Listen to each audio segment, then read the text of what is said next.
এর আগে নির্বাচনগুলোতে যেটা হয়েছে শেখ হাসিনার আমলে, সেখানে আপনাকে সে কোথাও ইলেকশন করতে দেয় নাই। দেয় নাই মানে হচ্ছে যে আপনি যান নাই। ইলেকশন করতে দেন নাই, এটা একটা গ্রামাটিক্যালি রং।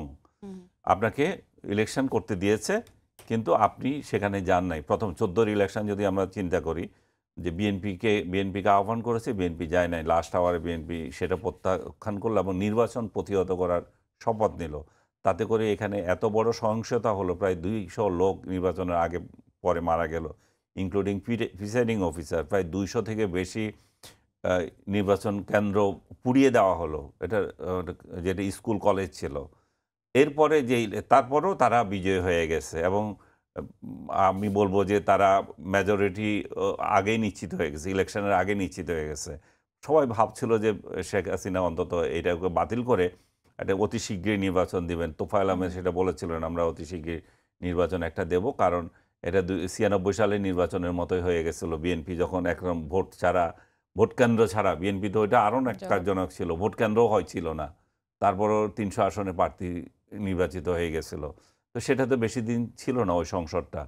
তো এরাও সেটা করতে পারত, কিন্তু এরা এতটা নির্লজ্জের মতো ক্ষমতায় থাকার করেছে আওয়ামী লীগ, হুম, তারা সেটা দেয় নাই।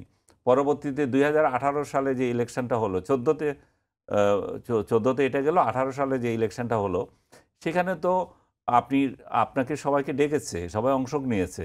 কিন্তু সবারই হাত পা বেঁধে রাখছিল আওয়ামী লীগ। যে তুমি ইলেকশনে আসো, কিন্তু তোমার পা বাঁধা, তোমার হাত হুম, বাঁধা, তুমি রাস্তায় নামতে পারবা না। রাস্তায় শুধু আমরাই আছি। এবং নিশিরাতের ভোটও হয়ে গেল।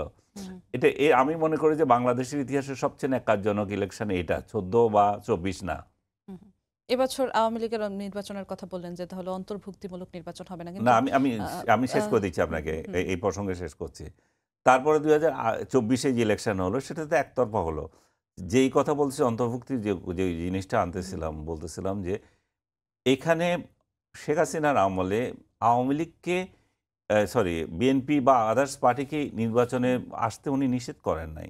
তারা নিজেদের উদ্যোগে যান নাই, অথবা গিয়ে প্রতারিত হয়েছেন। হুম, কিন্তু এখন যেটা হয়েছে, সেটা হচ্ছে তুমি নির্বাচনে আসতেই পারবে না। তুমি তো মাঠেই নামতে পারবে না। তুমি হুম, মাঠের হুম, বাইরে থাকো। তুমি মাঠের যদি নামো, তোমার কল্লা কেটে দেওয়া হবে। তোমার অলরেডি কল্লা কেটে দিয়েছে।